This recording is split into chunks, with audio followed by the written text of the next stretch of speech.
Welcome back to another episode of ROC Boys Football, continuing with their 2022 season previews as we take a look at that UCF football team heading into the 2022 year.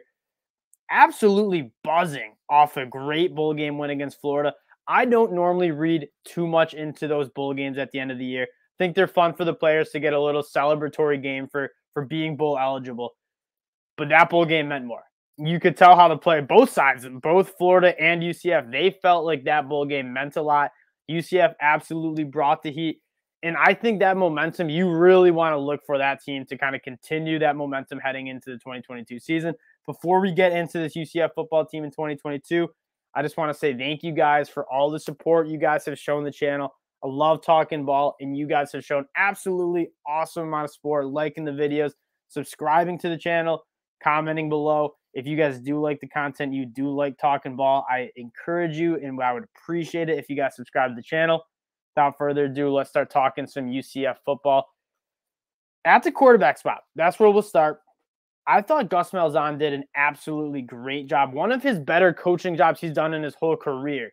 After Dillon Gabriel goes down early in the season and Mikey Keene, an inexperienced, low three-star true freshman coming in to start, and he was good. And I thought Gus Malzahn made it really easy for him to be good. Completed 74% of his passes, 1,700 yards, 17 touchdowns and 6 interceptions. You don't see many true freshmen come in. I mean, look at Trevor Lawrence, didn't even start for most of his true freshman year. It is very hard to come in from high school playing in the fall and playing at a high level. And I thought Mikey Keene did that really well. But taking a look at this quarterback position, John Rice Plumlee transfers in from Ole Miss. People forget 2 years ago, this guy was competing for Matt Corral for this starting quarterback spot at Ole Miss. Gus Malzahn loves to use the legs of his quarterback in his offense. John Rice Plumlee then transferred to play wide receiver. He's got the legs to be very productive in this offense. And quite frankly, I think he has the ability to be a good starter in this offense. I've been reading about the quarterback competition, which it looks like it is a quarterback competition. And we'll see how that kind of shakes out in the fall. But either way, I mean, John Rice Plumlee is going to add some value to this team. They're going to find him a spot on the field to contribute on the offense side of the ball. But whoever starts at this quarterback position is going to benefit from an absolutely loaded pass-catching unit and loaded running game. The talent around this UCF quarterback is going to be very, very good. Let's take a look at the pass catchers first. Obviously, Jalen Robinson in the transfer portal going to Ole Miss.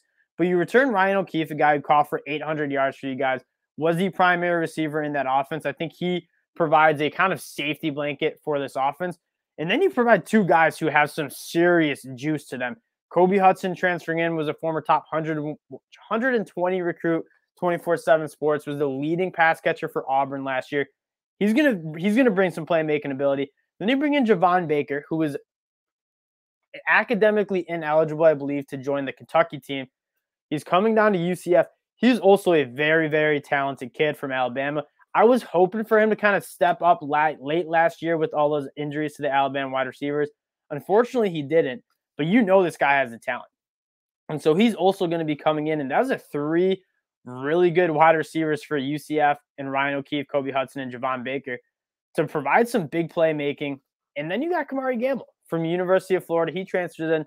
He's a cat that I always felt like was on the verge of breaking out after Kyle Pitts left.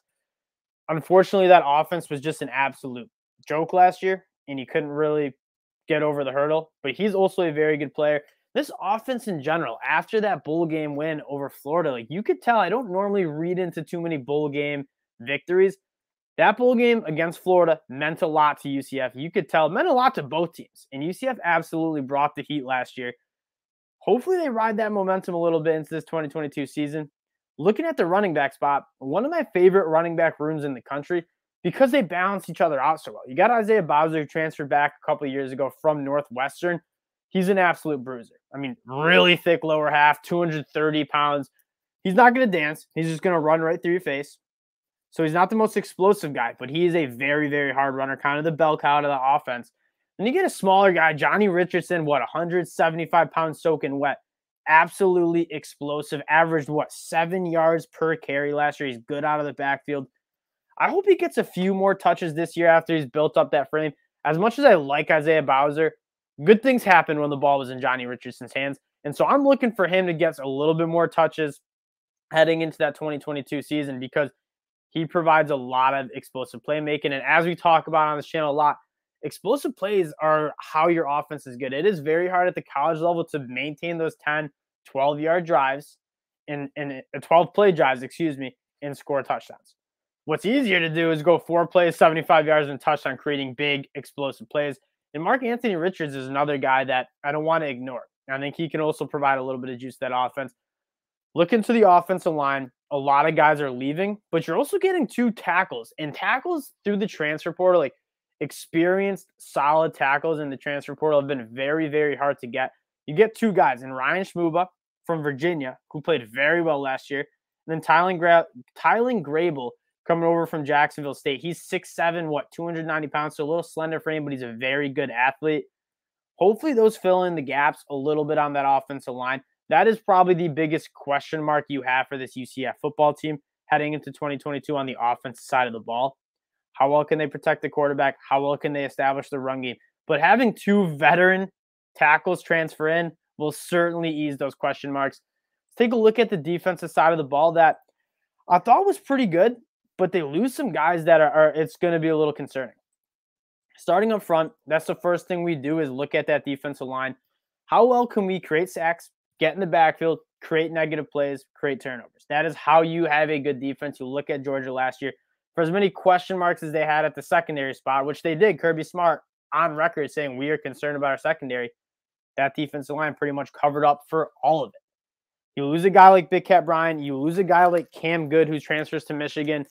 2 of the guys who are the primary playmakers on that defensive line, but you get some guys through the portal who are going to help. Hunter Lee's a former top 100 recruit who went to Auburn. He's transferring in. Guy like Katie McDaniel coming in from Kentucky.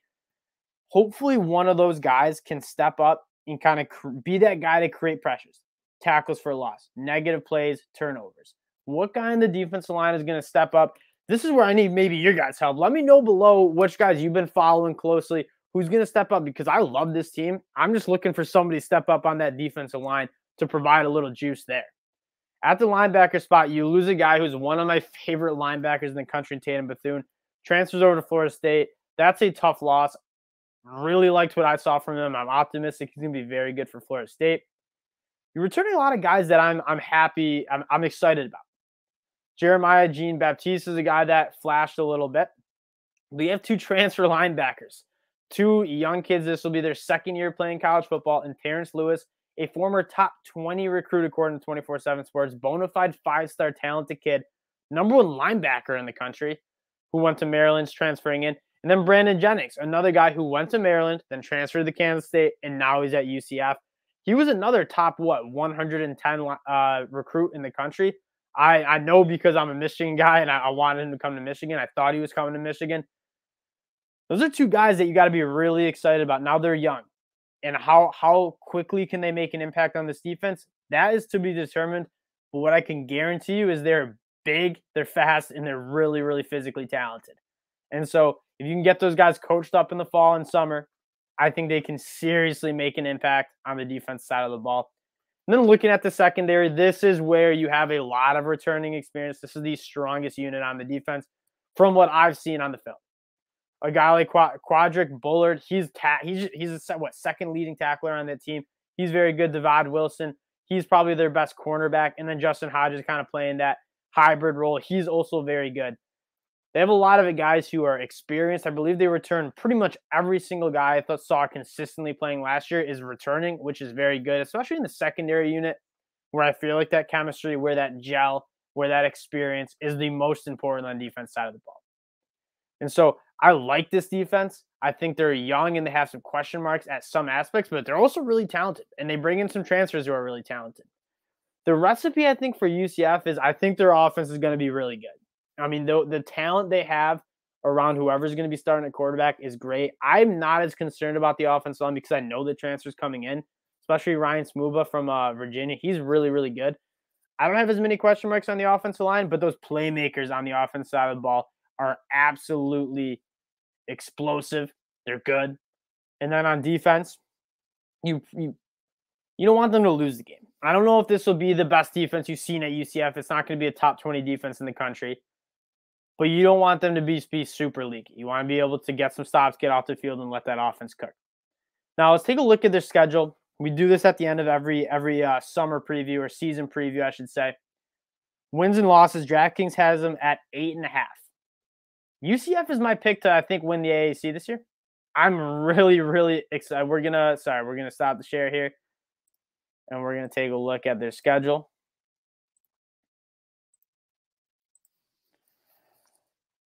Really, really optimistic about this team. South Carolina State, that should be an easy win. You get them at home. That's whoever's starting at quarterback is going to get their feet wet. You're going to get the new wide receivers acclimated, and hopefully those talented young linebackers acclimated. And then you get Louisville. Now, you lost to Louisville last year. Dylan Gabriel goes down. This is going to be at home, a Friday night at the bounce house. That place is going to be absolutely jumping. I didn't respect UCF's environment until I watched that Boise State game last year. I mean, UCF's got some really passionate fans there. I had a blast watching that game. Actually, I had bet on you at UCF, and so I was absolutely loving that game. Very exciting game. I think they can very well beat this Louisville team at home. I don't know if they'd be favorites. I think I'd put them as favorites, but very, very winnable game. I love that it's a Friday night game. Then you play FAU, Georgia Tech. Those should be easy wins. And if you can go 4-0 heading into SMU, who will be a good team this year, I really, really like your chances at running the table. And you're probably playing Houston in the AAC Conference Championship game. You don't have them on the schedule. I think they should take care of SMU. They should take care of Temple, East Carolina. Cincy, this is why I kind of have UCF as a favorite. Cincy's very gettable this year. The amount of production they are losing on both sides of the ball is just massive. Last year was their striking thunder, striking lightning. I don't think they're going to be as good this year. It's your homecoming game at home at the bounce house. This will really be October 29th. This will kind of be Halloween weekend. This will be how you evaluate this UCF team. Like, are they the real deal? If they can come out, beat Cincinnati, really like their chances of running the table, and then you're facing Houston. I would think. Houston's my other team that in the AAC I think is really, really talented. This team, 8.5 wins, I think is very, very likely. I think they can certainly be going 10-2, 11-1. There's not many teams on this schedule. All your big games seem to be at home. Playing Cincinnati, playing Louisville, at home, night games, at the bounce house. That's going to be sick. Like your biggest opponents at home. Couldn't ask for any better of a schedule here. Playing Houston in the AACC championship game. UCF, because they're young, inexperienced, they have a lot of transfers coming in. They might drop 1 or 2 games. There's not many teams that I say, oh, that's a loss. They can't beat that team. They can beat any team on this schedule. And so 10-2, 11-1. I'm certainly taking the over on this 8.5 team. That's why I chose to do the season preview on UCF. I absolutely love this team. 10-2, 11-1, AAC Conference Championship game. Sounds good to me. Once again, I appreciate you guys checking out the channel. If you guys do like the content, consider subscribing to the channel. We appreciate all the support you guys are showing, and we'll talk to y'all later. Peace.